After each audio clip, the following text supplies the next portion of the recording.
saudaraku, pada saat ini kita akan kembali mendengarkan firman Tuhan. Namun sebelumnya mari kita berdoa bersama-sama.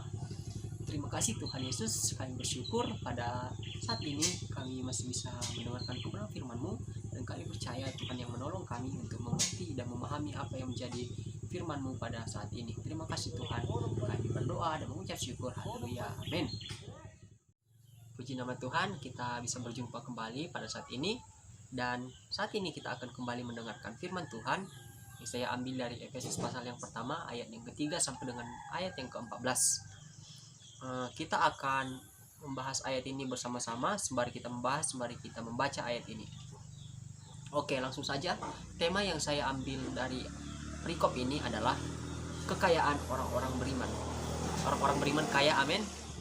Ya, orang-orang beriman itu pasti kaya, tapi di sini kita akan membahas kekayaan itu lebih lagi. Oke. Jadi kekayaan. Jika kita membahas kekayaan, pasti kita langsung berpikir bahwa kekayaan itu adalah sesuatu hal yang membawa kebahagiaan kepada kita. Misalnya kekayaan harta benda, materi, contohnya mobil, rumah mewah, have fun, atau jalan-jalan ke luar negeri, atau banyak lagi. Itu semuanya adalah kekayaan. Namun apakah kekayaan yang disebut di sini di ayat firman Tuhan ini adalah kekayaan yang seperti itu? Tidak, tapi kekayaan yang dimaksud di sini adalah kekayaan secara rohani.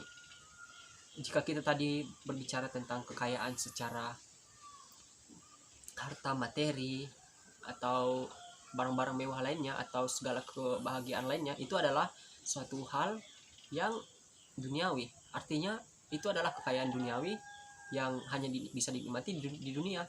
Tapi pada saat ini kita akan melihat dalam perikop ini bahwa Tuhan telah memberikan kepada kita sebuah kekayaan yang baru, yaitu kekayaan apa? Kekayaan rohani.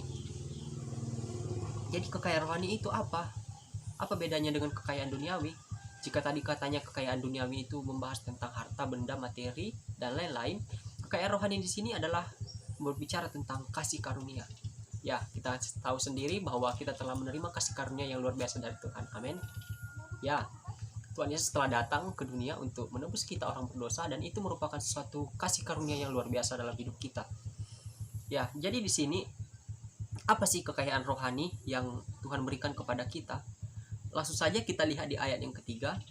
Terpujilah Allah dan Bapa Tuhan kita Yesus Kristus, yang dalam Kristus telah mengaruniakan kepada kita segala berkat rohani di dalam sorga. Di sini kita dapat melihat satu poin, yaitu Allah telah memilih kita. Ya, Allah telah memilih kita. Sebelum dunia dijadikan, Tuhan telah memilih kita. Sebelum kita ada, Tuhan telah memilih kita. Tuhan memilih kita untuk apa? Tuhan memilih kita untuk menguasai seluruh dunia ini. Tuhan menyuruh kita untuk menjaga hewan-hewan di laut, hewan-hewan di udara, segala jenis hewan-hewan, segala jenis apapun yang ada di dunia ini. Tuhan menginginkannya agar kita jaga. Ya. Namun di sini apakah hanya sekedar itu saja? No, tidak. Allah telah memilih kita untuk melakukan sebuah perbuatan yang besar. Allah telah memilih kita agar kita bisa kembali mencerminkan kehidupan Tuhan melalui kehidupan Yesus. Melalui kehidupan kita juga kita bisa mencerminkan bagaimana Tuhan itu kepada orang-orang di sekitar kita, sehingga kita juga bisa memperoleh apa yang disebut dengan kehidupan kekal. Ya. Jadi di sini Allah telah memilih kita supaya kita kudus dan tak bercacat di hadapannya. Itu ada di ayat 4. Saudara bisa lihat sendiri. Sebab di dalam Dia Allah telah memilih kita sebelum dunia dijadikan, supaya kita kudus dan tak bercacat di hadapannya. Wow. Supaya kita kudus dan tak bercacat di hadapannya. Ada kata kudus, saudaraku.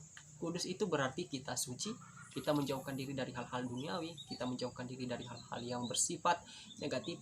Apapun itu, seperti yang dikatakan di Galatia itu adalah segala hal yang berhubungan dengan duniawi. Ya, dan di sini juga dikatakannya dan tak bercacat.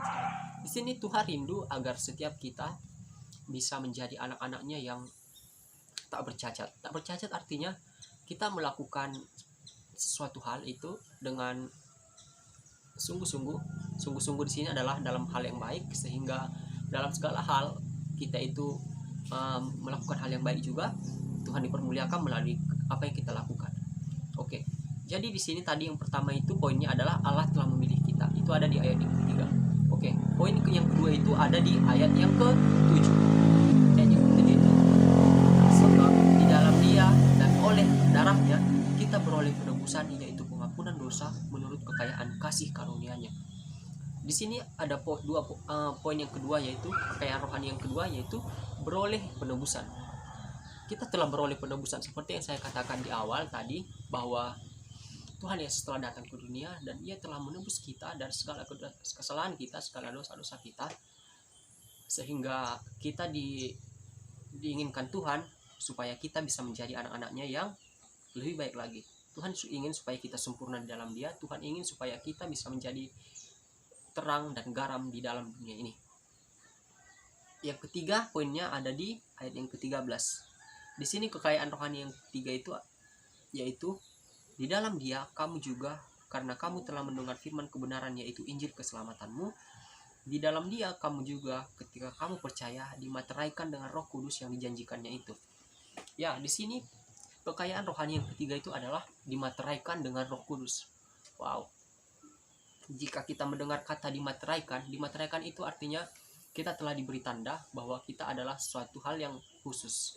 Di sini dimateraikan dengan Roh Kudus. Kita tahu sendiri bahwa kalau kita kembali melihat dalam perjanjian lama, Roh Kudus itu hanya diberikan kepada orang-orang tertentu, bisa saya katakan seperti itu.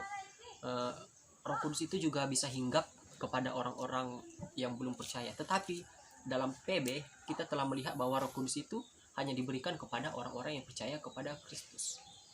Ya, di sini kita sebagai orang-orang yang beriman telah menerima Roh Kudus, telah dimateraikan dengan Roh Kudus. Jadi segala hal apapun yang kita lakukan itu dituntun oleh Roh Kudus. Kita patut bangga dengan hal itu karena kita telah memiliki Roh Kudus dalam hidup kita, sehingga setiap perilaku kita, setiap apapun tindakan kita, ada yang menuntun kita, ada yang menolong kita. Oke, jadi di sini siapa yang memperoleh kekayaan rohani ini? Seperti yang sudah dikatakan di awal tadi, yang menerima kekayaan rohani ini adalah ya kita orang yang beriman. Orang yang bagaimana?